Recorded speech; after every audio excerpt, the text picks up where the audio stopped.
Hi everyone, welcome back again. आज के इस वीडियो में हम बात करेंगे पॉपुलेशन इंटरेक्शन के बारे में। तो पॉपुलेशन क्या होता है अभी तक आप समझ चुके होंगे ऑलरेडी। पॉपुलेशन क्या होता है? Group of similar individual that live in a particular geographical area, they are said to be one population. अब देखिए, जो अलग अलग जगह पे जो पॉपुलेशन पाए जाते हैं वो क्या करते हैं, एक दूसरे के साथ अलग अलग जगह पे पाए जाने वाले जो पॉपुलेशन होते हैं वो एक दूसरे के साथ इंटरेक्ट करते हैं। कैसे इंटरेक्ट करते हैं आप ऑलरेडी समझ चुके होंगे कि मान लीजिए एक ह्यूमन पॉपुलेशन है तो वो किसके साथ, वो प्लांट के ऊपर खाने के लिए डिपेंड कर रहा है, और एक प्लांट है जिसको एक माइक्रोब डिकम्पोज कर रहा है मरने के बाद, या एनिमल को ही डिकम्पोज कर रहा है। तो आप देखिए कि एक प्लांट, एनिमल, माइक्रोब सब अलग अलग पॉपुलेशन होगा और ये तीनों एक दूसरे के साथ इंटरेक्शन शो करेंगे। तो देखिए, हमें इस टॉपिक में यही पढ़ना है कि ये इंटरेक्शन जब हो रहा है तो इसी में किसी का कभी कभी फ़ायदा होता है, कभी नुकसान होता है, या कभी कभी हो सकता है कि इसमें किसी एक का कोई फ़ायदा या कोई नुकसान ना हो।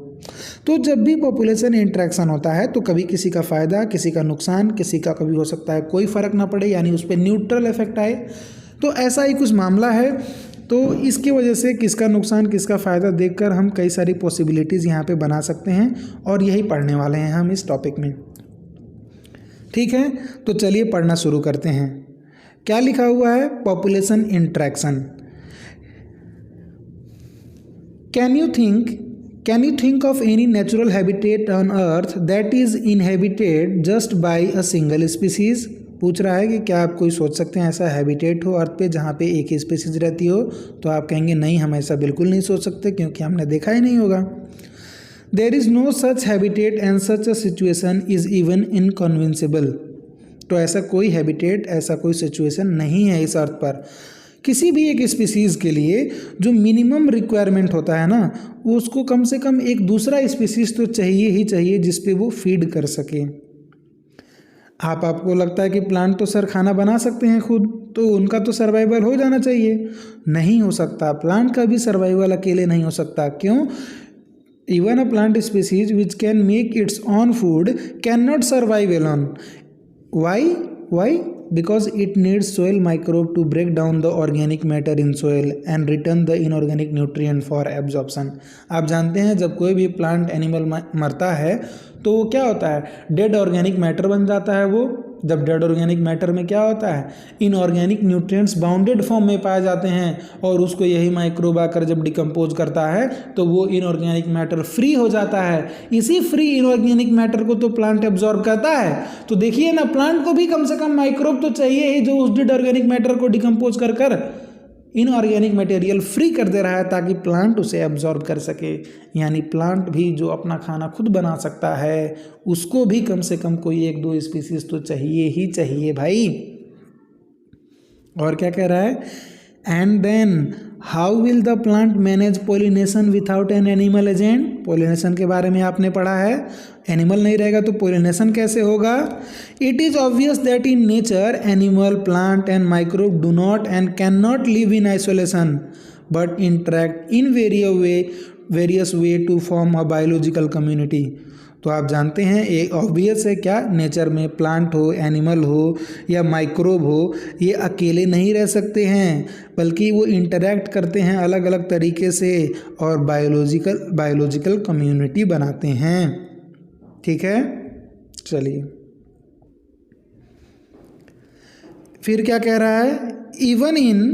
Even in minimal communities, many interactive linkages exist, although all may not be readily apparent। तो बहुत छोटी जो कम्युनिटी होती हैं उनमें भी बहुत सारे इंटरेक्टिव लिंकेजेस होते हैं। वो अलग बात है आपको दिख नहीं रहे हों, उतने अपेरेंट ना हो, पर उनमें इंटरेक्शन तो चल रहा होता है।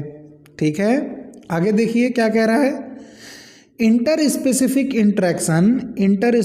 interaction arise from the interaction of population of two different species। तो देखिए ये इंटरेक्शन दो तरह के हो सकते हैं, एक इंटर स्पेसिफिक, एक इंट्रा स्पेसिफिक। इंट्रा स्पेसिफिक कब? जब एक ही तरह के पॉपुलेशन के स्पीसीज़ के बीच में इंटरेक्शन हो तो उसको इंट्रा स्पेसिफिक कहेंगे, और जब दो अलग अलग तरह के पॉपुलेशन के बीच में इंटरेक्शन हो, एक ए पॉपुलेशन है एक बी पॉपुलेशन है, तब उसको आप क्या कहेंगे?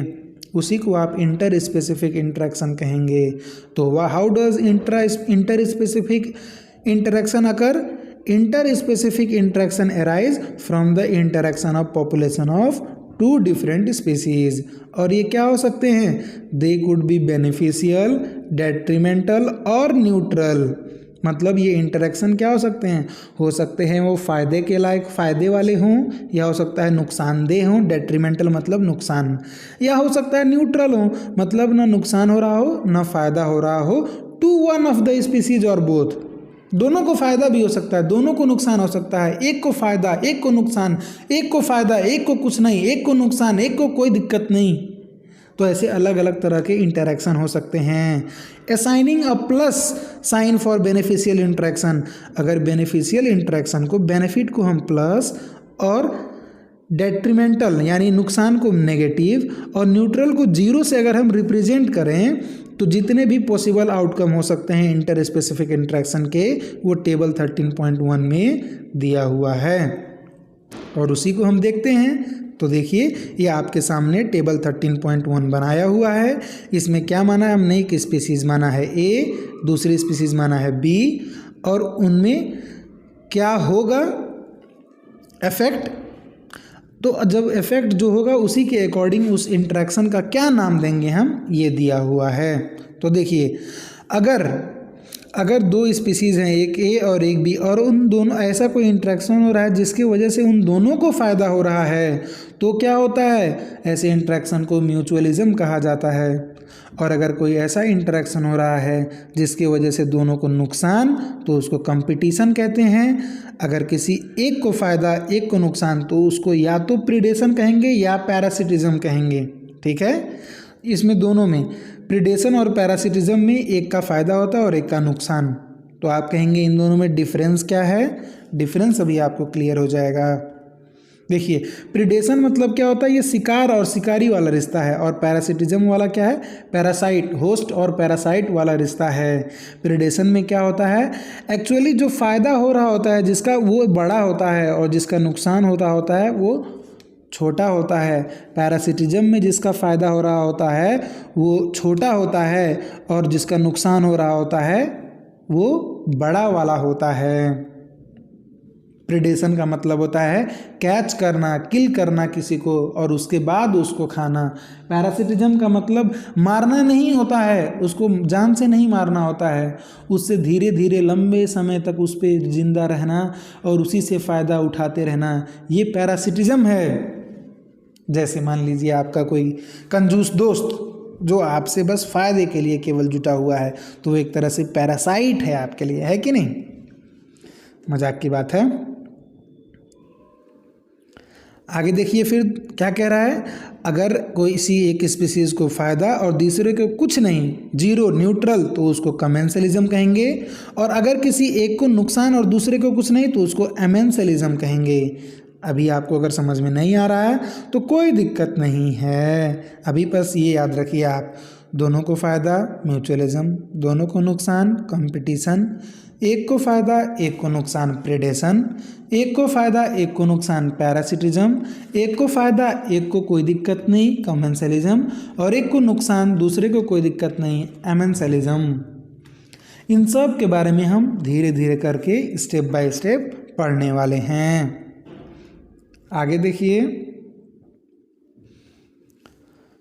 वही चीज़ समझा रहा है। Both the species in mutualism, both the species benefit in mutualism, दोनों को फ़ायदा होता है म्यूचुअलिज्म में, और बोथ लूज, दोनों का नुकसान होता है कंपटीशन में, in their interaction with each other, दोनों जब एक दूसरे से इंटरेक्ट करते हैं तो म्यूचुअलिज्म में दोनों को फ़ायदा होता है और कंपटीशन में दोनों को नुकसान होता है।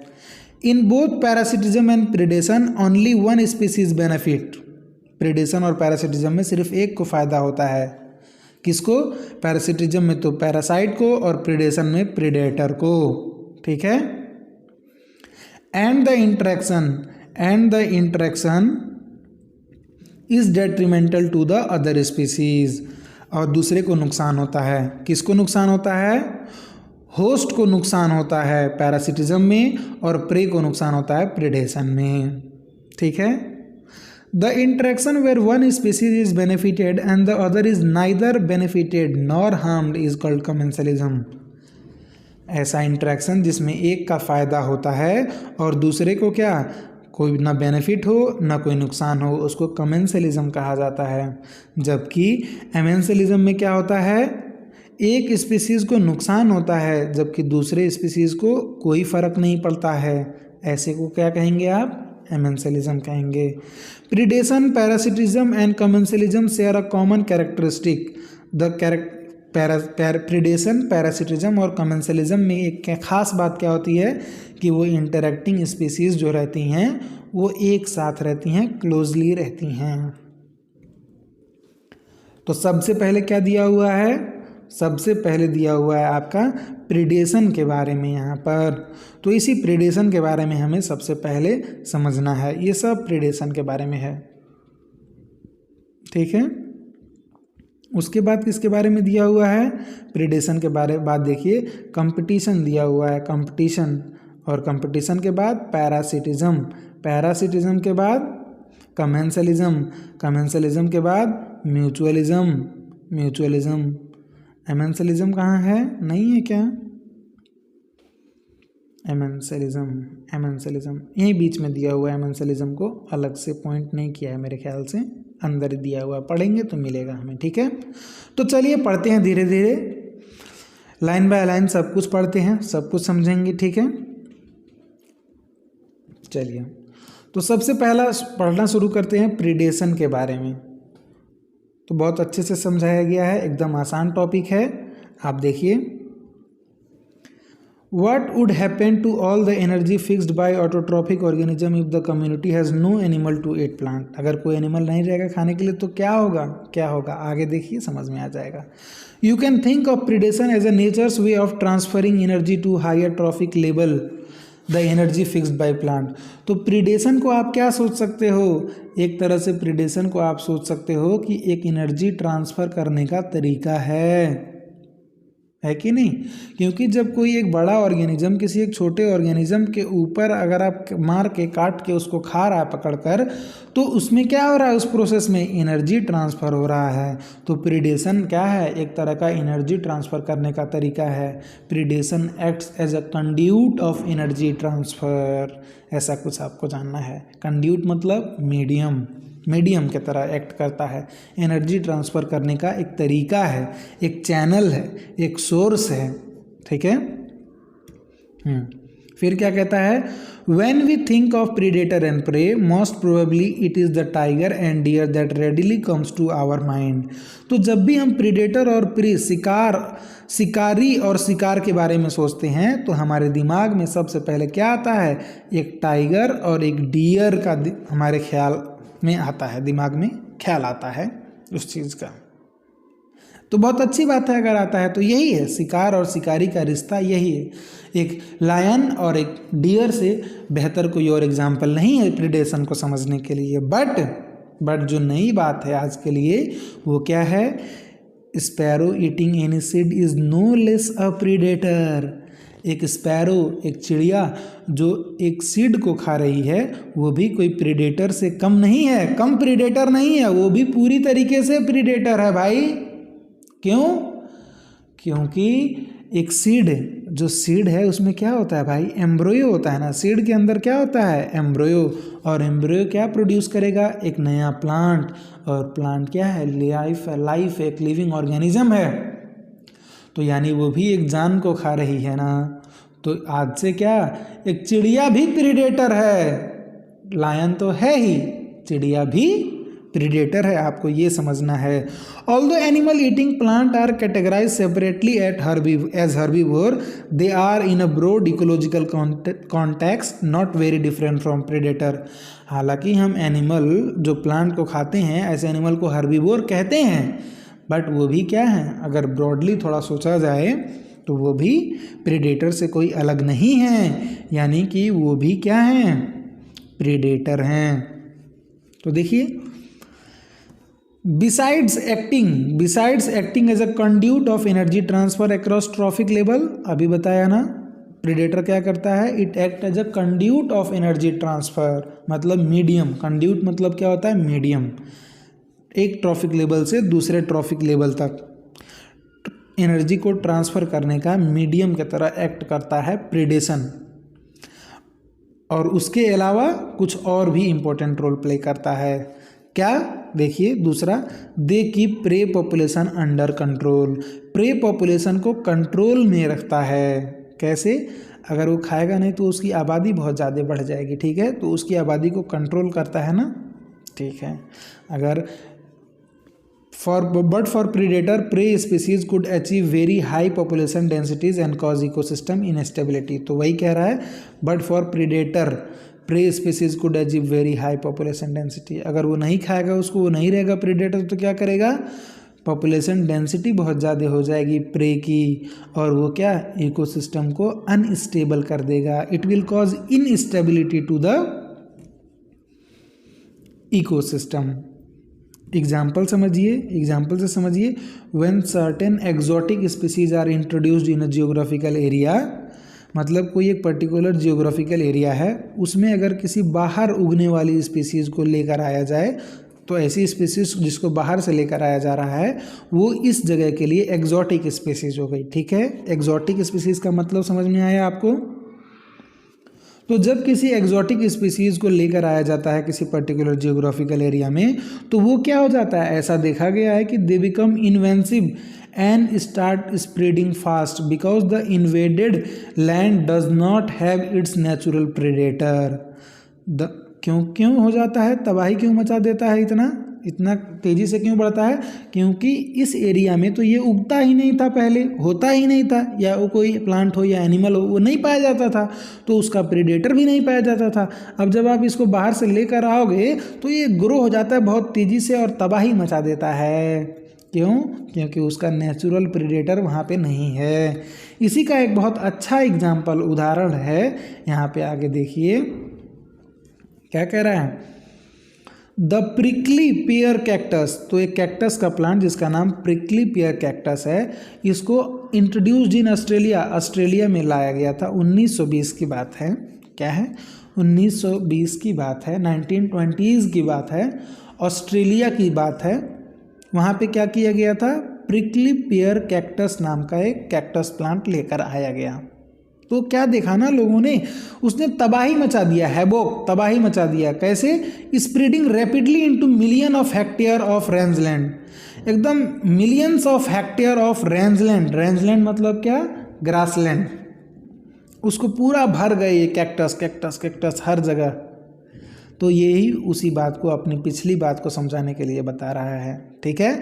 Finally the invasive cactus was brought under control only after a cactus feeding moth. Cactus feeding predator जो कि एक मॉथ था, तो इसको कंट्रोल में लाने के लिए इसके नेचुरल हैबिटेट से, इस कैक्टस के नेचुरल हैबिटेट से इसका प्रीडेटर को भी उठाकर ले आया गया, जिसके वजह से तब जाकर हमें इस कैक्टस के ऊपर कंट्रोल मिला, नियंत्रण मिला, ठीक है। From its natural habitat was introduced in the country, क्या करने के लिए, उसके पॉपुलेशन को कंट्रोल करने के लिए। Biological control method adopted in agricultural pest control are based on the ability of predator to regulate prey population. तो ऐसा, इस टेक्निक को इस्तेमाल करके क्या हम पेस्ट को भी कंट्रोल कर सकते हैं, और ऐसे कंट्रोल करने के मेथड को क्या कहा जाता है, बायोलॉजिकल कंट्रोल मेथड कहा जाता है, ठीक है। प्रीडेटर ऑल्सो, अगला फंक्शन देखिए, predator also help in maintaining species diversity in a community. Species diversity को भी मेंटेन करता है, स्पीसीज डाइवर्सिटी को भी मेंटेन करता है। कैसे, by reducing the intensity of competition among competing prey species. तो कंपीटिटिंग प्रे स्पीसीज, जो प्रे स्पीसीज है ना, जिस पे प्रीडेटर अपना फीड कर रहा है, उसके बीच में ये कंपटीशन को रिड्यूस कर देता है, ठीक है, जिससे वहाँ की स्पीसीज डाइवर्सिटी बनी रहती है। देखिए आगे क्या दिया हुआ, आगे एक एग्जांपल दिया हुआ है कि in a rocky intertidal communities of American Pacific coast. कहाँ की बात है?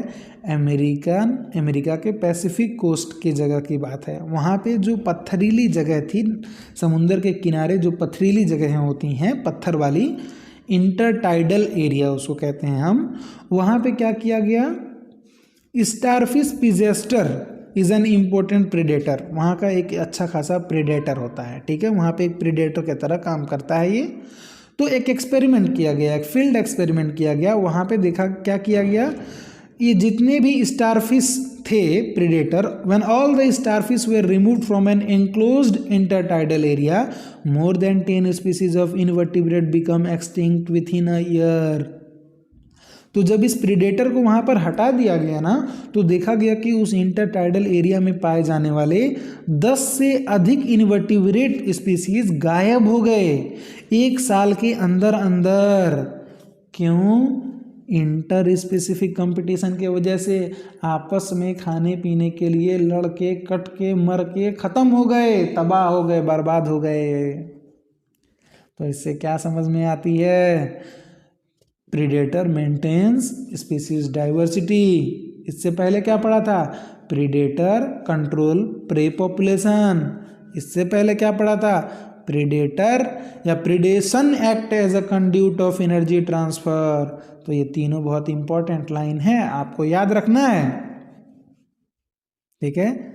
देखिए, अगर प्रीडेटर बहुत ज़्यादा एफिशिएंट हो जाए, अगर प्रीडेटर क्या हो जाए, प्रीडेटर का बहुत ज़्यादा एफिशिएंट होता है ना, भी बहुत अच्छी बात नहीं है।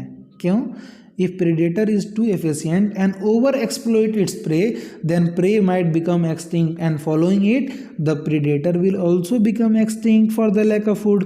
तो देखिए, प्रीडेटर बहुत होशियार होता है, ये कभी भी अपने प्रे पॉपुलेशन को ओवर एक्सप्लॉइट नहीं करता है। क्यों? क्योंकि अगर उसको ओवर एक्सप्लॉइट करेगा तो क्या होगा, उसका प्रे पॉपुलेशन एक्सटिंक्ट हो जाएगा, और जब वो एक्सटिंक्ट हो जाएगा तो ये प्रीडेटर भी तो एक्सटिंक्ट हो जाएगा, क्योंकि इसका खाना नहीं बचेगा। तो ये ओवर एक्सप्लॉइट कभी भी नहीं करता है कोई predator. This is the reason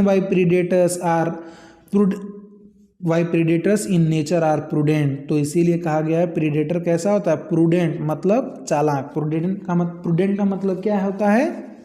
चालाक होता है। तो इसी वजह से प्रीडेटर को हम बहुत चालाक कहते हैं। Prey species have evolved various defence to lessen the impact of predation. तो देखिए, जो प्रीडेशन है ना, इसमें जो प्रीडेटर का तो फायदा हो रहा है, प्रे का तो नुकसान हो रहा है। तो इसी वजह से ना जो प्रे स्पीसीज होती हैं वो बहुत सारे डिफेंस के तरीके डेवलप करती हैं अपने अंदर, ताकि प्रीडेशन को कम किया जा सके।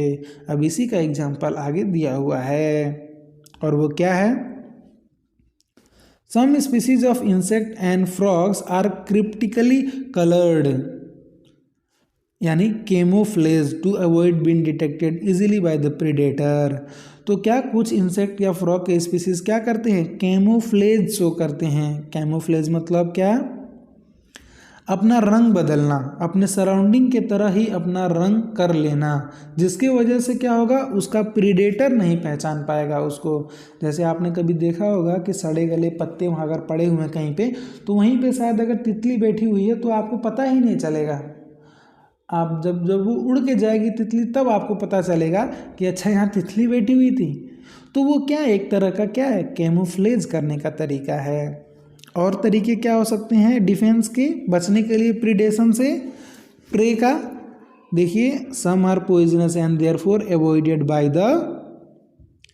Bye the some are poisonous and therefore avoided by the predator. कुछ क्या हो जाते हैं, जहरीला हो जाते हैं, अपने अंदर क्या, जहर इकट्ठा कर लेते हैं, जहर बना लेते हैं, जिसके वजह से जब प्रीडेटर उनका खाएगा तो उसको जहरीला लगेगा ना, मर जाएगा। तो इसी वजह से बाकी जो उसके रिश्तेदार हैं, दोस्त नात यार हैं, वो नहीं जाएंगे, क्योंकि उनको पता रहेगा कि मेरा दोस्त या मेरा भाई ये खाकर मर गया था। ठीक है, तो इसी का एक एग्जाम्पल, पॉइजनस वाले का एग्जाम्पल दिया हुआ है। आगे देखिए क्या है, the monarch butterfly is highly distasteful to its predator. Monarch butterfly का प्रीडेटर एक चिड़िया होती है। ये क्या करती है, ये बहुत डिटेस्टफुल होती है, मतलब बहुत ही इसका ख़राब स्वाद होता है। क्यों? Because of a special chemical present in its body. ठीक है, एक स्पेशल केमिकल रहता है, उसके वजह से इसका स्वाद बहुत ख़राब रहता है। तो क्या उसका बर्ड की जो प्रेडेटर है उसका, वो उस पर फीड नहीं करती है। और interestingly the butterfly acquires this chemical during its caterpillar stage by feeding on a poisonous weed. और ये पॉइजन, ये जहरीला चीज़, ये ख़राब स्वाद वाला चीज़ कैसे आता है उस बटरफ्लाई के अंदर? जब ये कैटरपिलर स्टेज में होती है तो एक जहरीले वीड के ऊपर फीड करके अपना स्वाद जहरीला कर लेती है, ख़राब कर लेती है, ठीक है, प्रेडेटर से बचने के लिए, ठीक है ना। तो एक डिफेंस मैकेनिज्म है ये। For plant herbivore are the predator, plant के लिए क्या हर्बीवोर प्रेडेटर होते हैं। फिर देखिए बहुत important line, nearly 25% of all insect are known to be phytophagous. तो जितने भी इंसेक्ट है उसमें से 25% इंसेक्ट कैसे होते हैं? फाइटोफेगस। फाइटो मतलब प्लांट, फेगो मतलब क्या? फीड करना, यानी feeding on plant shape and other part of plant. तो इंसेक्ट 25% इंसेक्ट कैसे होते हैं? फाइटोफेगस होते हैं। The problem is particularly severe for plant because unlike animal they cannot run away from their predator। और प्लांट के लिए बहुत बुरी बात है, बहुत अच्छी बात नहीं है, बुरी बात है। क्यों? क्योंकि एनिमल को प्रीडेटर तो आएगा तो एनिमल देख के भागने लगेगा। एनिमल नहीं ना मूव कर सकता है, प्लांट नहीं ना मूव कर सकता है, ठीक है। तो इसी वजह से प्लांट ने इवॉल्व किया है astonishing variety of morphological and chemical defences against herbivore. तो इसी वजह से प्लांट ने बहुत सारे मॉर्फोलॉजिकल और केमिकल डिफेंस के मैकेनिज्म डेवलप किए हैं, जिनके बारे में आप पढ़ते हुए आ रहे हैं ऑलरेडी, और हम भी बताएंगे फिर से।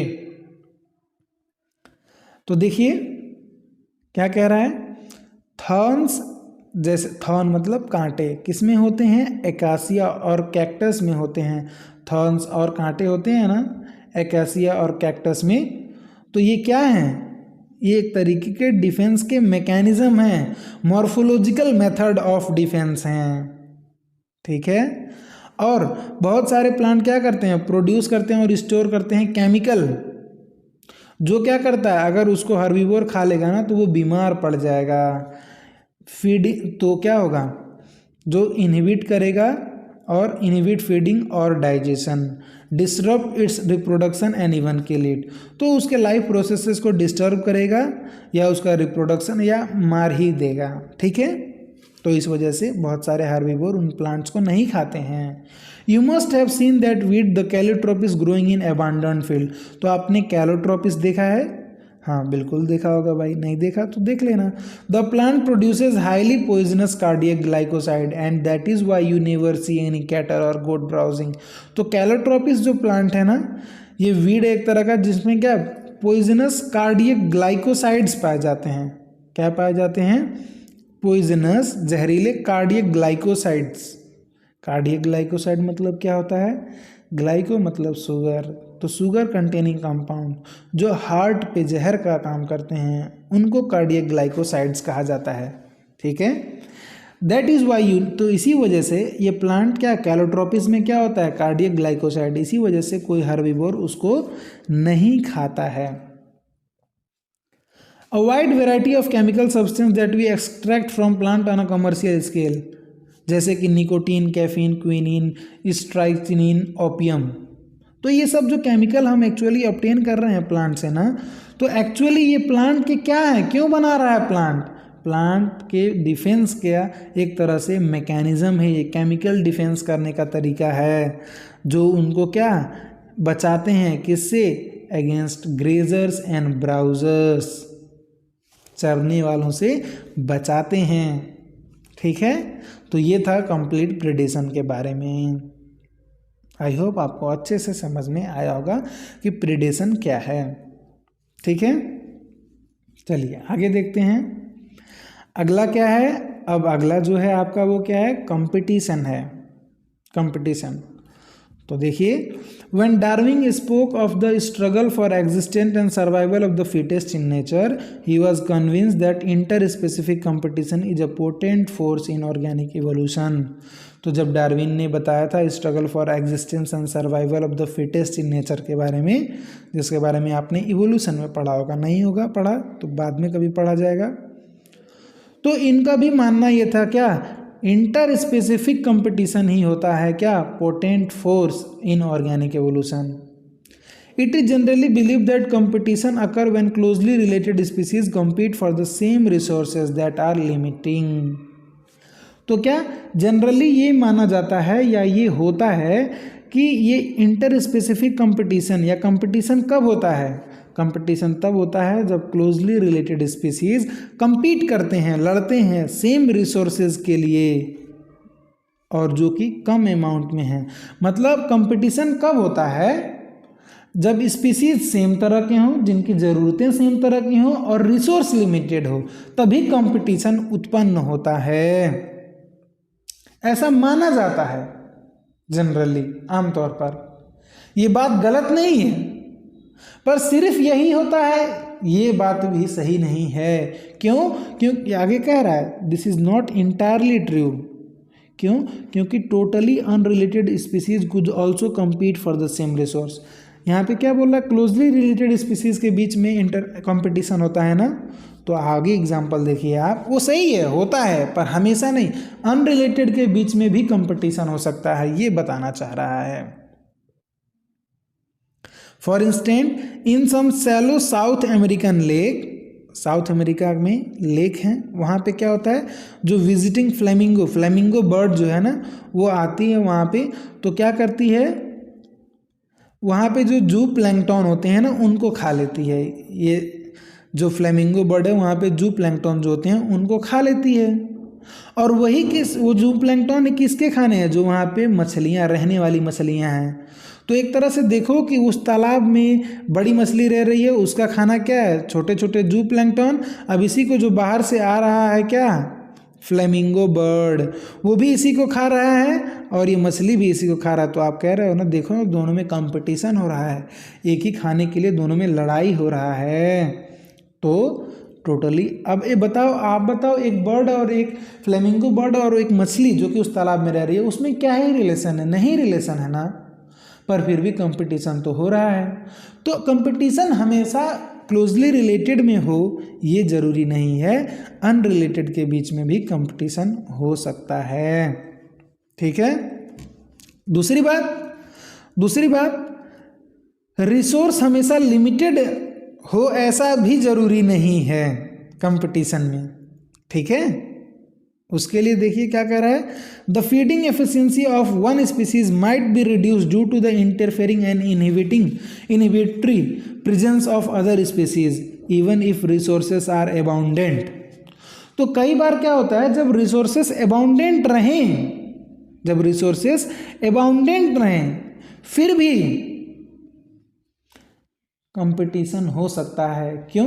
देखिए जैसे मान लीजिए यहाँ पे क्या है, यहाँ पे एक डियर है, ठीक है, और यहीं पे क्या है, एक भेड़िया है। भेड़िया मतलब समझते हो, ये भेड़िया भी डियर को खा लेता है। ठीक है, और बताओ एक लायन है, ये लायन भी डियर को खा लेता है। तो देखो मान लो डियर की कोई कमी नहीं है, डियर भरपूर मात्रा में है, लेकिन फिर भी आप देखो जब लायन आएगा ना डियर को खाने, तब भेड़िया कभी नहीं आएगा उस डियर को खाने। क्यों?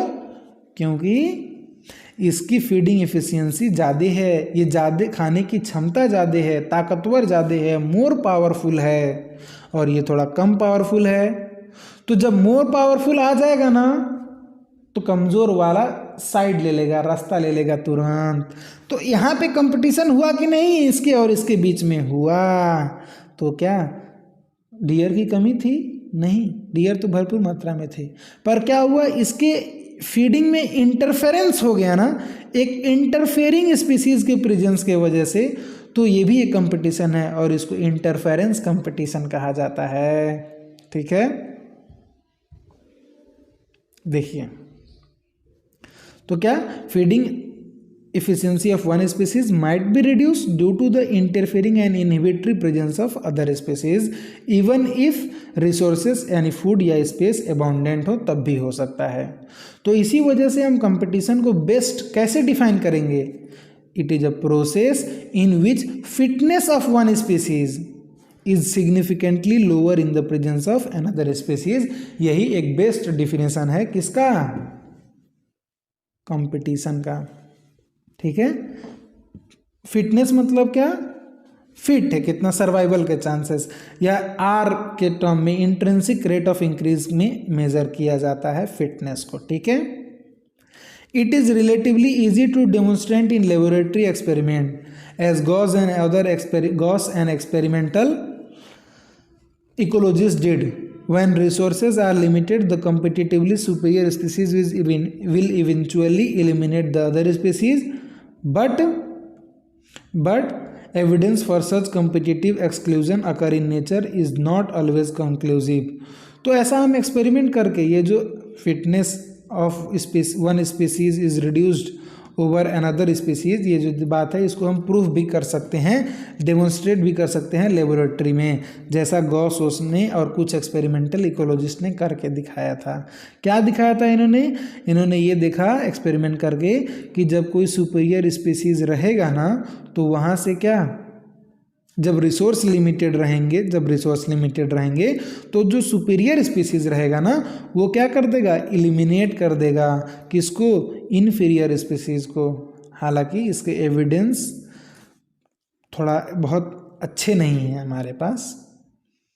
फिर क्या कहता है, strong and persuasive circumstantial evidence does not exist however in some cases. बहुत स्ट्रॉन्ग एविडेंस नहीं प्रेजेंट है सम केसेस में, पर फिर भी बात सही है, कोई दिक्कत नहीं है।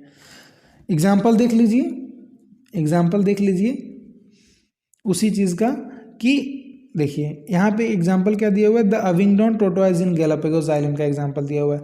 मतलब गैलापागोस आइलैंड में क्या देखा गया, वहाँ पे ये देखा गया कि वहाँ एविंगडॉन टोटवाइज रहता है। तो ये क्या खाता है एविंगडॉन टोटवाइज, ग्रासेस खाता है। तो क्या किया ना लोगों ने, क्या किया वहाँ पे जब गोट लेकर आया तो गोट चूँकि बड़ी थी, टोटवाइज थे, और इसका चरने की शक्ति, फीडिंग एफिशिएंसी, चरने का रेट ज़्यादा था, तो देखा गया क्या, ये गायब हो गया एविंगडॉन टोटवाइज यहाँ से। तो वही समझाया जा रहा है कि क्या, जब सुपीरियर स्पीसीज आएगा तो इन्फीरियर चला जाएगा।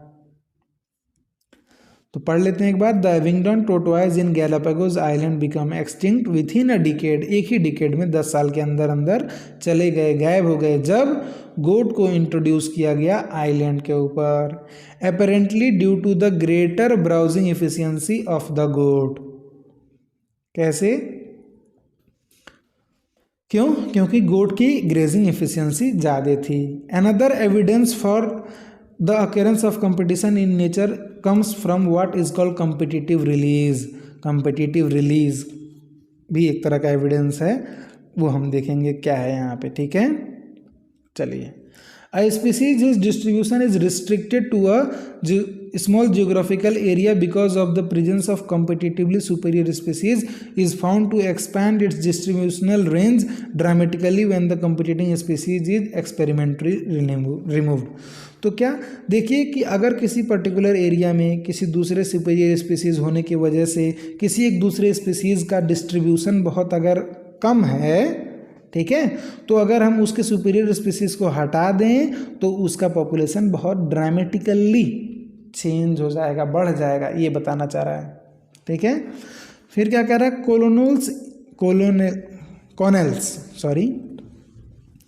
कॉनेल्स elegant field experiment showed that on rocky sea coast of Scotland. कहाँ पे आ गए हम, स्कॉटलैंड में आ गए, वहाँ के रॉकी सी कोस्ट पर आइए, तो वहाँ पे क्या देखिए, larger and competitively superior barnacle dominate the intertidal area. तो जो वहाँ पे स्कॉटलैंड के रॉकी सी कोस्ट हैं वहाँ पे इंटर टाइडल एरिया में बैलेनस क्या है, बैलेनस है आपका एक बड़ा वाला बैर्निकल, बड़े बैर्निकल क्या, छोटे छोटे एनिमल है जो एनिमल्स दूसरे एनिमल के ऊपर रहते हैं, ठीक है। तो ऐसा ही बैलेनस रहता है वहाँ पे, और वो सुपीरियर है किससे, कैथेमेलस बैर्निकल, दोनों बैर्निकल के नाम है, जिसमें बड़े वाले को बैलेनस, छोटे वाले को कैथेमेलस या चैथेमेलस जो भी कहिए। तो हुआ क्या ये बता रहा है कि ये सुपीरियर होता है, ये इन्फीरियर होता है, और ये इसको गायब कर देता है, रिमूव कर देता है, ठीक है, वहाँ से। In general herbivore and plant appear to be more adversely affected by competition than carnivore.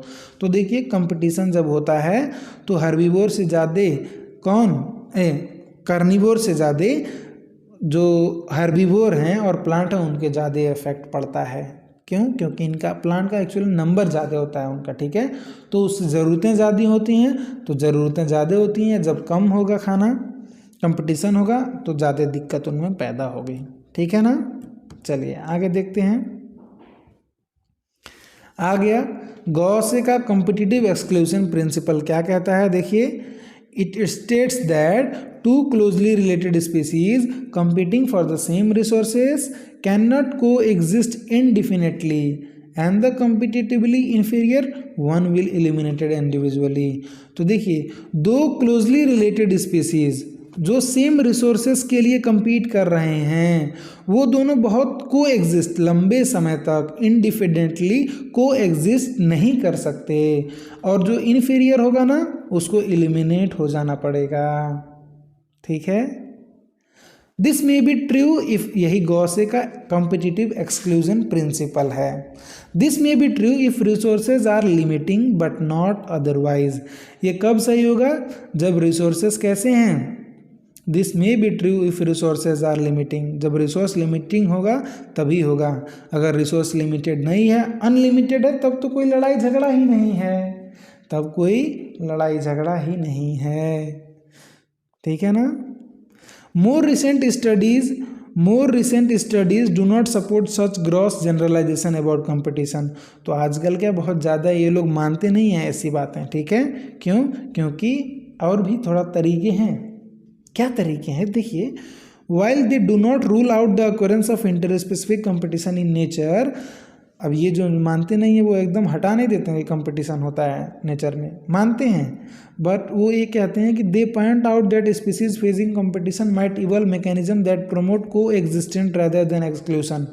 इनका मानना यह है, कुछ लोगों का मानना यह है कि जो स्पीसीज कंपटीशन कर रही हैं वो चाहें तो एक को एग्जिस्टेंस भी प्रमोट कर सकती हैं ना, ऐसा तरीका अपना सकती हैं जिससे दोनों खाए पिए जिए खुश रहें। ऐसा जरूरी थोड़ी है कि अगर दो लोग हैं तो एक को भगा दिया जाए, ऐसा भी तो हो सकता है, कुछ लोगों का मानना है और ऐसा होता भी है।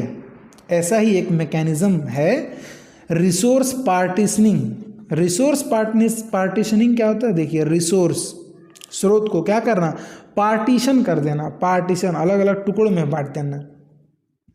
अगर एक ही रोटी है और दो खाने वाले लोग हैं तो उसमें झगड़ा होगा, जाहिर सी बात है, पर अगर आप ज़्यादा समझदार हैं तो ज़रूरी थोड़ी है झगड़ा होगा। भाई बांट लो ना रोटी को, दो टुकड़ा कर लो, आधा आधा रोटी खा लो, ऐसा भी तो किया जा सकता है। तो वही कुछ लोगों का कहना ऐसा है कि ये भी होता है, और उसी का वही क्या है, रिसोर्स का पार्टीशनिंग करना है, जिसका एग्जाम्पल आगे दिया हुआ है। If two species compete for the same resource they could avoid competition by choosing for instance different time for feeding or different foraging pattern। तो क्या अगर दो स्पीसीज हैं जो सेम रिसोर्स पर फीड कर रही हैं तो भी ये क्या कंपटीशन को अवॉइड कर सकते हैं। कैसे? फीड करने का टाइम बदल कर, फोरेजिंग खाने का ये जो ढूंढने का तरीका है इसको अलग अलग तरीका ढूंढ लें, अलग अलग चीज़ खाएं, अलग अलग समय पे खाना खाएं, तो क्या हो सकता है, कंपटीशन कम हो सकता है ना। और अच्छे समझने के लिए एग्जांपल देखिए, मैक आर्थर ने क्या दिखाया कि closely related species of warblers living on the same tree, एक ही पेड़ पर रहने वाली ढेर सारी वार्बलर्स की स्पीसीज कंपटीशन अवॉइड कर सकती हैं और को एग्जिस्ट करती हैं due to behavioural difference in their foraging activities. तो इन्होंने क्या एग्जाम्पल दिखाया कि देखो उस प्लांट पे ढेर सारी वार्बलर स्पीसीज रह रही हैं 10 तरह की, कैसे अपना फोरेजिंग की एक्टिविटी को बदलकर अपना खाने, कोई पत्ती खा रहा है, कोई फल खा रहा है, कोई फूल खा रहा है, कोई उसका बार्क खा रहा है, कोई सैप पी रहा है, तो ऐसे बदला जा सकता है ना। ज़रूरी थोड़ी है कि हमेशा लड़ाई झगड़ा किया जाए। तो ये भी एक तरीका है रिसोर्स पार्टीशनिंग, ठीक है। तो ये था आपके किसके बारे में, कंपटीशन के बारे में। तो दो अभी तक आपने क्या देख लिया, अभी तक आपने देख लिया, एक तो क्या कंपटीशन देख लिया जो अभी अभी देख रहे थे, और उससे पहले आपने क्या देखा, प्रीडेशन देखा। अब क्या देखेंगे, पैरासिटिज्म देखेंगे। प्रीडेशन मतलब क्या होता है, शिकार, शिकारी वाला रिश्ता को प्रीडेशन कहा जाता है, जिसमें एक बड़ा ऑर्गेनिज्म एक छोटे ऑर्गेनिज्म को कैच करता है, किल करता है और उसके बाद ईट करता है। लेकिन तो एक जिसको खा लिया उसका नुकसान हो गया, जिसने खाया उसका फायदा हो गया।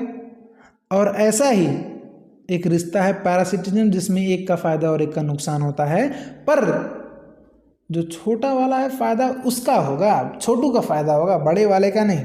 तो ऐसे रिश्ते को, ऐसे इंट्रैक्शन को पैरासिटिज्म कहा जाता है। आइए समझते हैं पैरासिटिज्म क्या है। Considering that the parasitic mode of life ensures free lodging and meals. तो पैरासिटिक मोड ऑफ न्यूट्रिशन या पैरासिटिज्म क्या इंश्योर करता है, फ्री लॉजिंग, फ्री में रहना और फ्री में खाना।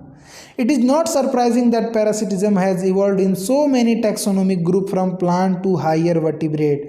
तो क्योंकि जब इतना फ़ायदा फ्री में खाना फ्री में मिल रहा है तो अक्सर लोग पैरासाइट बनना चाहे ना, तो बनते हैं। अलग अलग वर्टिब्रेट जो पैरासाइट के रूप में रह रहे हैं, प्लांट भी पैरासाइट होते हैं इनफैक्ट। यही बात बताना चाह रहा है, क्योंकि यहाँ पे फ़ायदे भी तो हैं। फ्री में रहना, फ्री में खाना, कौन देता है भाई फ्री में खाना फ्री में रहना, किसी को कोई नहीं देता ना, पेरेंट्स के अलावा, ऑफ कोर्स पेरेंट्स के अलावा। फिर many parasite have evolve to be host specific.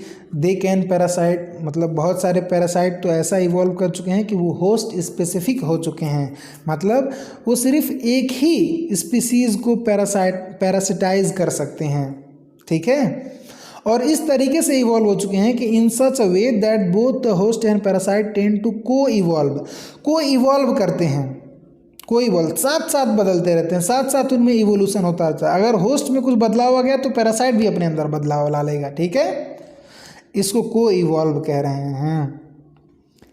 That if the host evolves special mechanism for rejecting और रेजिस्टिंग द पैरासाइट, अगर होस्ट ने कोई ऐसा तरीका डेवलप कर लिया, ऐसा मैकेनिज्म ताकि उस पैरासाइट से बच सके, तो ये पैरासाइट क्या करेगा, ये भी कुछ ऐसा मैकेनिज्म है इस्टेब्लिश कर लेगा अपने अंदर, जिससे उसने बनाए हुए मैकेनिज्म को ये काउंटरैक्ट कर सके या न्यूट्रलाइज कर सके। समझ रहे हैं, क्या करने के लिए, in order to be successful with the same host species. समझे, पैरासाइट है, होस्ट है, इस पर डिपेंड कर रहा है। इन दोनों के बीच में क्या है, को इवोल्यूशन हो रहा है, को इवोल्यूशन हो रहा है। मतलब क्या, अगर इससे बचने के लिए भैया बहुत होशियारी दिखाए ना कि चलो हम अलग कर लेते हैं अपना स्टाइल डिज़ाइन, ये हमको ना खा पाए, हमको ना फायदा ले पाए, तो ये भी होशियार है। ये क्या करेगा, जो इन्होंने बदलाव किया है ना, ये भी अपने अंदर बदलाव कर लेगा कि इस बदलाव का इससे कोई फर्क ही ना पड़े। समझे, समझो, ठीक है। आगे, in accordance with their life style parasites evolve special adaptation such as.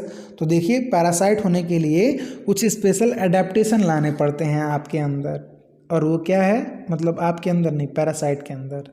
Parasitic adaptations, यानी आपको एग्जाम में पैरासिटिक एडेप्टेशंस के बारे में पूछेगा तो आपको ये लिखना रहेगा कि पैरासिटिक एडेप्टेशन क्या है, loss of unnecessary sense organ या प्रेजेंस ऑफ एडेसिव ऑर्गन और suckers to cling on to the host, loss of digestive system and high reproductive capacity.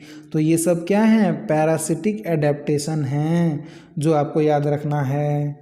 मैं समझा दूँ आपको। जैसे देखिए, कोई पैरासाइट है जो आपके शरीर के अंदर रह रहा है, जो आपके शरीर के अंदर यहाँ रह रहा है, तो देखिए ये क्या करेगा ना, इसको अच्छा बताइए, कोई सेंस ऑर्गन की ज़रूरत है? सेंस ऑर्गन में तो जब सराउंडिंग में रहेगा खुलता तब ना सेंस ऑर्गन चाहिए। आपके शरीर के अंदर उसे सेंस ऑर्गन की क्या ज़रूरत है?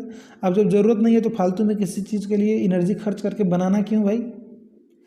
अच्छा, जब भी आप खाना खाएंगे तो जो डाइजेस्ट करेंगे कि नहीं खाना, वो डाइजेस्टेड फूड को ही ये पैरासाइट एब्जॉर्ब कर लेते हैं। तो इसको कोई डाइजेस्टिव सिस्टम चाहिए क्या? नहीं चाहिए। जब ऑलरेडी पचा पचाया खाना मिल रहा है तो क्या करने के लिए डाइजेस्टिव सिस्टम डेवलप करेगा अपने अंदर? अच्छा है, आपके अगर इंटेस्टाइन में पाया जा रहा है कोई, तो वहाँ पे चिपक के रहने वाला चाहिए, कोई ऑर्गन चाहिए, कोई स्ट्रक्चर चाहिए, तो उन्हीं को कहा जाता है hooks and sucker, adhesive organ, cling करने के लिए, वहाँ पे लटक के, अटक के, चिपक के रहने के लिए। समझ रहे हैं? और क्या, जब कोई पैरासाइट होगा आपके शरीर के अंदर रहेगा तो वो क्या करेगा, आपकी बॉडी उसको मारना चाहेगी ना। आपके स्टमक में मान लीजिए कोई पैरासाइट पाया जा रहा है, तो क्या होगा, आपका बॉडी उसको डिस्ट्रॉय करने की कोशिश करेगा ना। आपके इंटेस्टाइन में कोई बॉडी ऑर्गेनिज्म पाया जा रहा है, तो अल्कलाइन पीएच से उसको बचने के लिए तरीका चाहिए कि नहीं चाहिए, तभी तो बचेगा, नहीं तो मर जाएगा भाई। तो ये सब क्या है, पैरासिटिक एडेप्टेशन है। क्या, loss of unnecessary organ, presence of adhesive organ और suckers to cling to the host, loss of digestive system and high reproduction capacity are some of the important adaptation for parasite. ठीक है, आगे देखिए क्या कह रहा है। The life cycle of parasite are often complex. Parasite का life cycle कैसा होता है, कॉम्प्लेक्स होता है। क्यों? क्योंकि पैरासाइट मतलब क्या, देखिए होस्ट, जिसके ऊपर ये पैरासाइट डिपेंड कर रहा है उसको होस्ट कहते हैं। एक पैरासाइट का सिर्फ एक भी होस्ट हो सकता है, और हो सकता है उसके क्या हो, दो होस्ट हो सकता है क्या, उसके दो होस्ट हों। तो जब दो होस्ट होते हैं ना, तो उसमें से एक प्राइमरी होस्ट होता है, एक सेकेंडरी होस्ट होता है, और जितना ज़्यादा होस्ट रहेंगे उसका लाइफ साइकिल इतना उतना ही कॉम्प्लेक्स रहेगा। जब दो होस्ट रहेंगे ना, तो ये पैरासाइट अपने जीवन का कुछ हिस्सा एक होस्ट में बिताएगा, कुछ हिस्सा कुछ काम इधर करेगा, कुछ काम इधर करेगा। ठीक है, तो यानी इसका लाइफ साइकिल थोड़ा और कॉम्प्लेक्स होता जाता है। तो देखिए, the life cycle of parasite are often complex involving one भी हो सकते हैं, और two intermediate host or vector to facilitates parasitization of its primary host.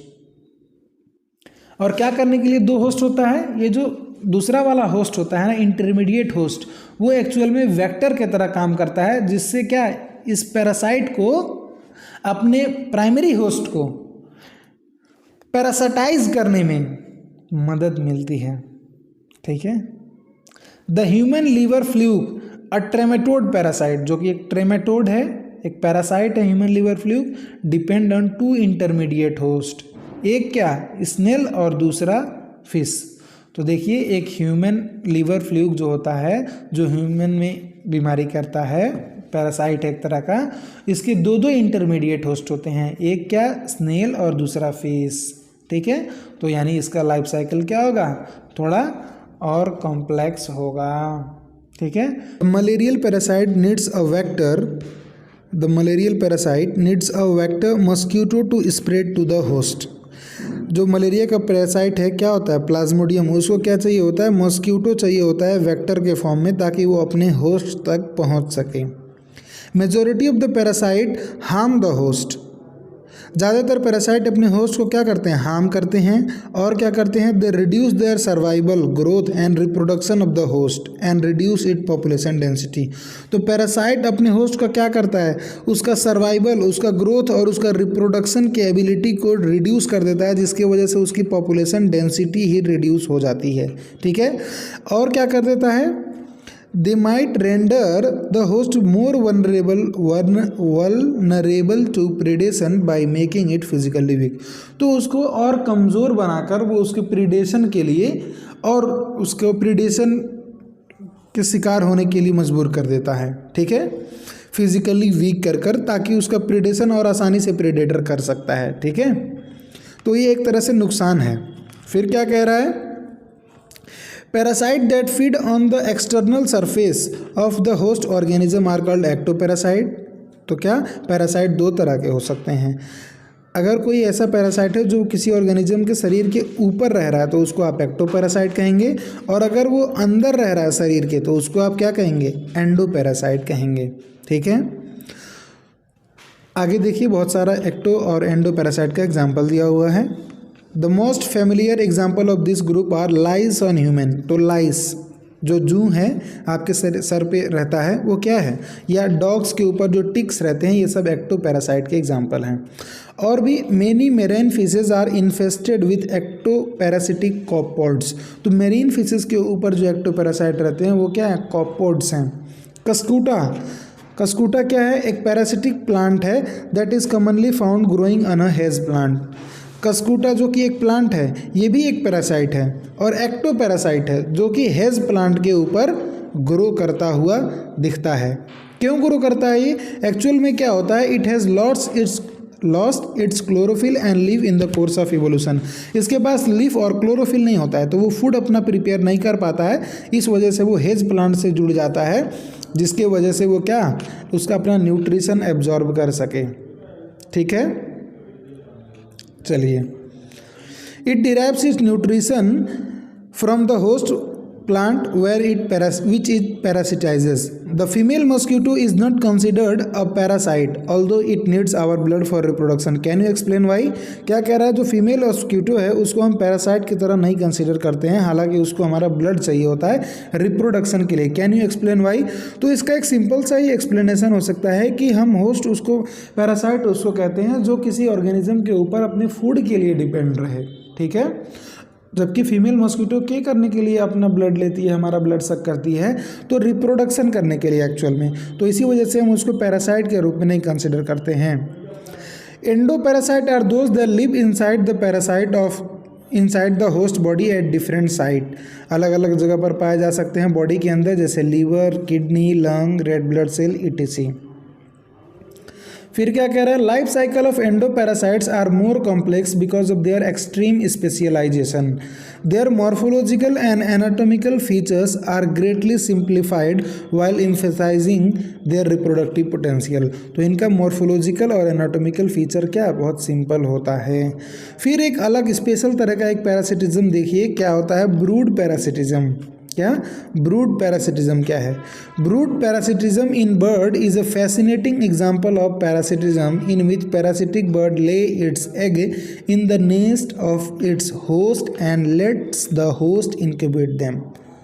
और इसके एग्जाम्पल में क्या पढ़ना होता है, कुकू एंड क्रो के बारे में पढ़ना रहता है। ठीक है, तो क्या है कहानी, मैं पूरा बता देता हूँ, उसके बाद एक बार पढ़ दूंगा।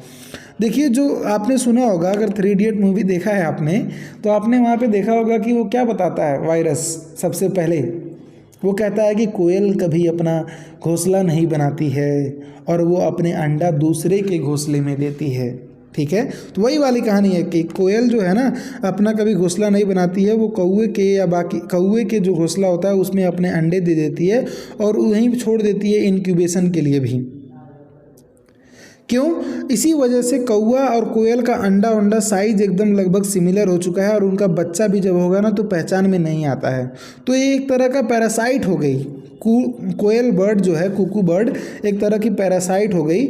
और ये हम एक ब्रूड पैरासिटिज्म या सोशल पैरासिटिज्म के कैटेगरी में कंसिडर करते हैं। तो क्या लिखा हुआ है, ब्रूड पैरासिटिज्म बर्ड्स में है। फैसिनेटिंग एग्जांपल ऑफ पैरासिटिज्म, जिसमें क्या, पैरासिटिक बर्ड अपना अंडा दे देती है नेस्ट ऑफ इट्स होस्ट में और उसी को इंक्यूबेट करने के लिए छोड़ देती है।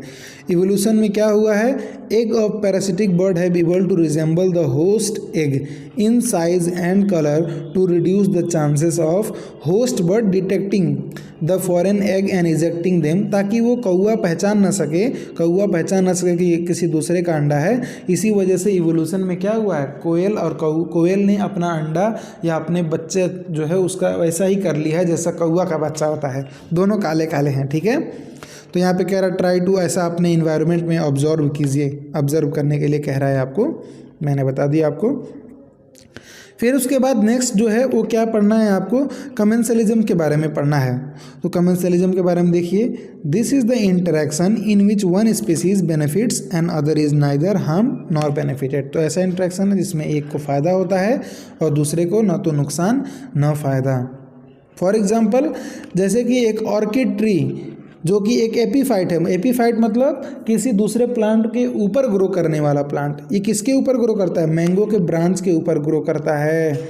इस प्रोसेस में क्या होता है, मैंगो को तो कोई फ़र्क नहीं पड़ता लेकिन ऑर्किड को फ़ायदा मिल जाता है, तो ये कमेंसलिज्म का एग्जांपल हो गया।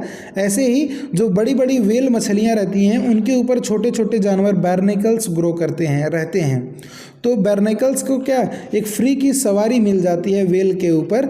व्हेल जहाँ जहाँ जाती है ये लोग भी वहाँ वहाँ जाते रहते हैं, और जब वो रुकती है कहीं पे तो ये लोग भी उतर कर उसके जल्द से जल्द अपना तुरंत खाना ले लेते हैं थोड़ा सा और इसके ऊपर चढ़ जाते हैं। इसमें व्हेल को कोई नुकसान नहीं पहुँचता है, बस बार्नेकल्स को एक फ्री में एक तरह का सवारी मिल जाता है। ठीक है, फिर उसके बाद नेक्स्ट एग्जांपल क्या दे रहा है, the cattle aggregate and grazing, the cattle aggregate and grazing cattle in closely association, a sight you see are most likely to catch if you live in the farm rural areas is a classic example of commercialism.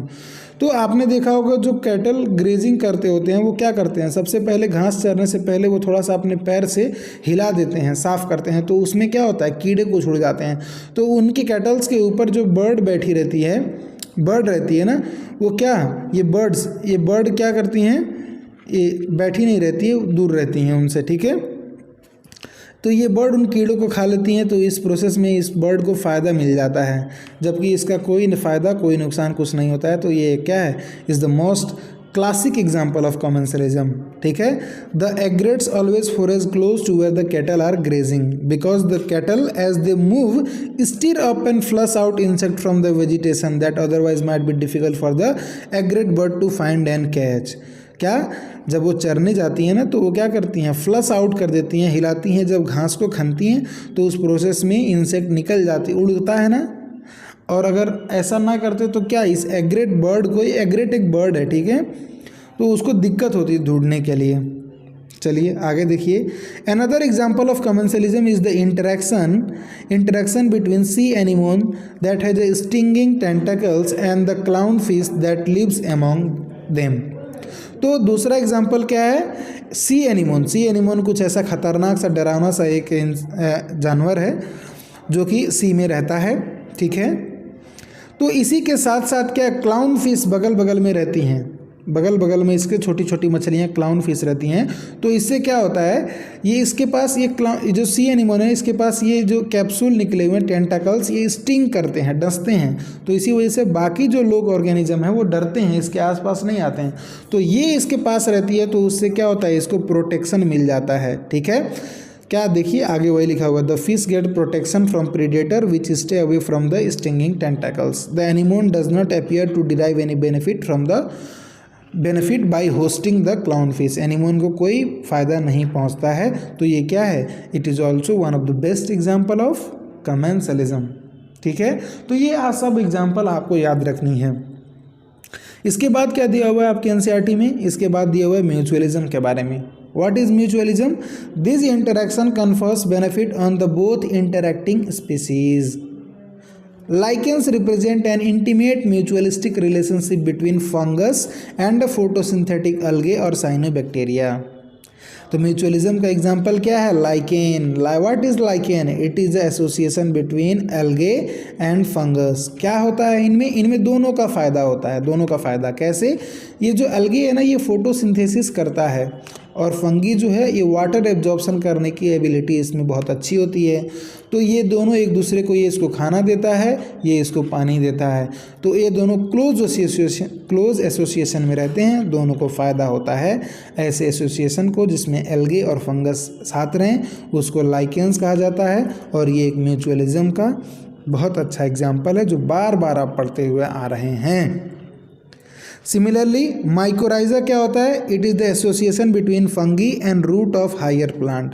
तो fungus और higher plant जैसे gymnosperm जो होते हैं, example क्या, Pinus, उसका जो root ये बहुत बड़े बड़े होते हैं ना, तो पानी की रिक्वायरमेंट होती है इनको। ठीक है, बहुत ज़्यादा अमाउंट में पानी की रिक्वायरमेंट होती है, तो ये एब्जॉर्ब नहीं कर पाते, तो इस वजह से इनके पास में यहाँ पे क्या फंगस आ जाते हैं, और फंगस का वही काम है अभी भी, वाटर एब्जॉर्प्शन बढ़िया कर सकते हैं, तो इसको मदद करते हैं। और जानते हैं आप फंगस खाना नहीं बना पाता, तो इस पाइनस ट्री से खाना अपना ऑब्टेन कर लेता है, तो दोनों को फ़ायदा हो रहा है। एक ऐसा रिलेशन जिसको आप म्यूचुअलिज्म कह सकते हो।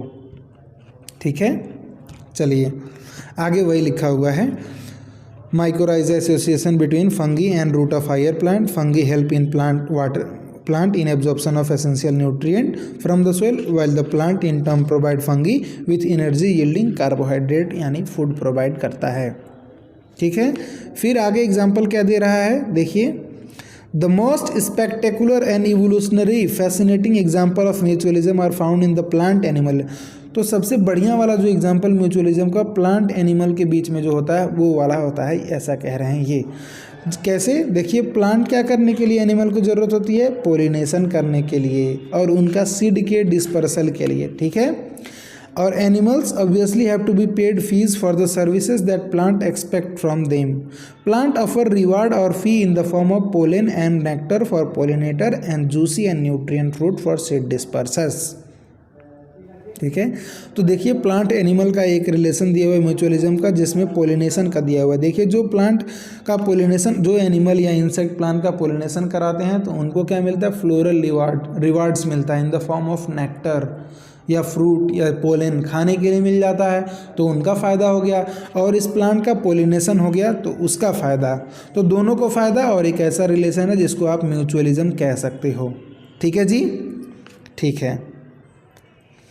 बट देखिए, अगर यही कभी कभी क्या चीटिंग भी हो जाती है इस मामले में, तो उसको क्या कहते हैं, पोलन रॉबर। यहाँ पे दिया हुआ है, देखिए, plant offer reward or fee in the form of pollen and nectar for pollinator and juicy and nutrient fruit for seed dispersal, but the mutually beneficial system should be safeguarded against cheater.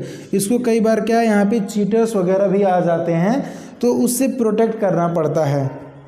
ठीक है, देखिए, for example animal that try to steal nectar without adding in population. कुछ animal ऐसे होते हैं जो pollination तो नहीं कराते हैं पर नेक्टर ले लेते हैं, ऐसे को पोलन रॉबर कहा जाता है। ये वाला आपने sexual reproduction in flowering plant में पढ़ा होगा। Now you can see why plant animal interaction often involve coevolution of the mutualistics, that is evolution of the flower and its pollinator species are tightly link to one another. तो क्या कह रहा है, इसी वजह से जो plant और जो पोलिनेटर होता है उसके बीच में एक को इवोल्यूशन लगातार चल रहा होता है। आगे देखिए एक चीज़ क्या कह रहा है,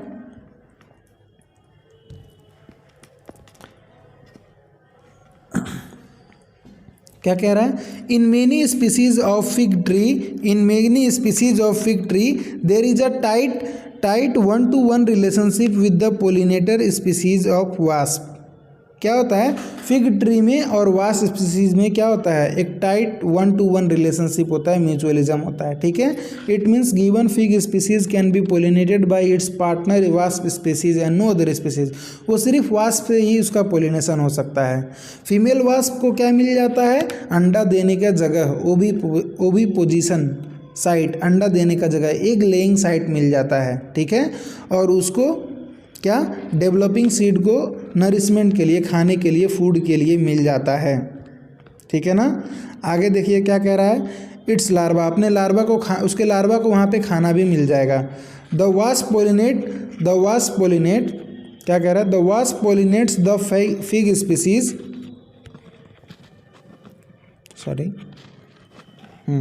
the wasp pollinates the fig inflorescence while searching for suitable एगलाइंट।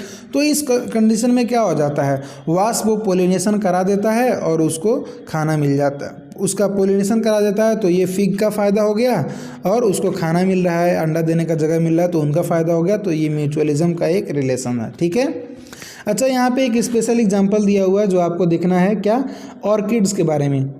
Orchids में सबसे पहला क्या कह रहा है, ऑर्किड क्या है, प्लांट है जिसमें क्या होता है, bewildering diversity of floral pattern, बहुत ज़्यादा डाइवर्सिटी देखने को मिलती है इसके फ्लोरल पैटर्न्स में। ठीक है, और इसका जो पोलिनेटर होता है वो क्या है, बीज है और बम्बल भी है, और इसमें गारंटी ऑफ पोलिनेशन होता है। ठीक है, लेकिन क्या होता है कि हमेशा यहाँ पे रिवार्ड, जितने भी ऑर्किड है ना, सब रिवार्ड नहीं देते, ये ऑर्किड ही थोड़ा सा चीट करने लगता है।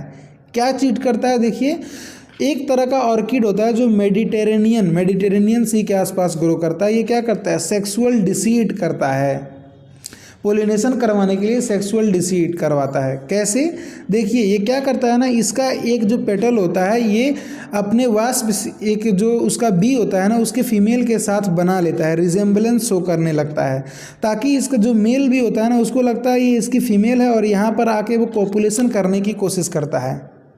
पर वो रहती तो नहीं है उसकी फीमेल भी, ये क्या रहता है पेटल उसका। तो इस प्रोसेस में उसका इस ऑर्किड का पोलिनेशन तो हो जाता है, पर उसको तो कोई फ़ायदा नहीं हुआ, उसको तो एक तरह से धोखा हो रहा है, उसके साथ सेक्सुअल डिसीट हो रहा है। तो ये एक स्पेशल केस है सेक्सुअल डिसीट का। हालांकि आप कहेंगे सर फिर तो उसका तो धोखा हो गया, उसका फ़ायदा तो नहीं हुआ, तो ये म्यूचुअलिज्म में हम कैसे पढ़ रहे हैं। तो मैं कहूँगा कि बाबू देखो, ये हम ऑब्जर्व करके नेचर में खड़े होकर ऑब्जर्व कर रहे हैं कि उसके साथ सेक्सुअल डिसीट हो रहा है, उसके साथ धोखा हो रहा है, पर उस बी को नहीं पता, बेचारे उस मेल बी को नहीं पता है कि वो उसके साथ धोखा हो रहा है, तो उसको तो मज़ा मिल गया पूरा। इस वजह से आप क्या कह सकते हो, इस वजह से आप ये कह सकते हो कि ये एक म्यूचुअलिज्म का रिलेशन है, ठीक है ना। आगे देखिए वही पूरी कहानी लिखा हुआ है यहाँ पे। One petal of its flower bear an uncanny resemblance of the female of the bee in size colour and marking. Size colour और मार्किंग में उसका एक पेटल फीमेल बी की तरह हो जाता है। मेल भी उससे अट्रैक्ट होता है और क्या समझता है, फीमेल समझता है, अपनी फीमेल समझता है और स्यूडो कोपुलेट करने की कोशिश करता है, मतलब उसके ऊपर आकर कूदता उठता है, ठीक है, कोपुलेशन करने की कोशिश करता है। और ड्यूरिंग दिस प्रोसेस क्या उसके पोलन उसके फ्लावर पर गिर जाते हैं, ठीक है। When this same bee pseudocopulates with another flower it transfers the pollen to it. और इसी प्रोसेस में पोलन ट्रांसफ़र कर देता है, जिसके वजह से पोलिनेशन हो जाता है। और इस प्रोसेस में भी को एवोल्यूशन आपको देखने को मिलेगा यहाँ पे, ठीक है। इफ़ द फीमेल फी, देखिए कैसे को एवोल्यूशन देखने को मिलेगा। अगर जो फीमेल का बी कलर का पैटर्न जो चेंज हो जाए ना, तो क्या होगा, तो ये पेटल्स जो भी हैं आपने क्या पेटल जो भी है ना वो भी अपने मार्किंग चेंज कर लेंगे फीमेल की बी की तरह, ठीक है। So that's and about this is the end for this chapter. आपने पढ़ लिया अच्छे से, एनसीईआरटी एक बार खुद से पढ़ लीजिए और उसके बाद ये समरी देख लीजिएगा। और फिर यहाँ पे जो अगर बोर्ड के लिए आप तैयारी कर रहे हैं तो आप यहाँ पे एक्सरसाइज देख सकते हैं, ठीक है ना। क्या दिया हुआ है समरी में, समरी में क्या दिया हुआ है, ecology is the study of relationship of organism with biotic and temperature light and water are the most important physical factors, ठीक है। वही चीज़ दिए हुए हैं जो हमने पढ़ा, ठीक है। ये सब हमने पढ़ लिया है, उसी को यहाँ पे शॉर्ट में दिया हुआ है, आप देख सकते हैं। चलिए, थैंक यू वेरी मच। आगे किसी और चैप्टर का अगर आपको वीडियो चाहिए तो आप कमेंट कर सकते हैं। Bye bye.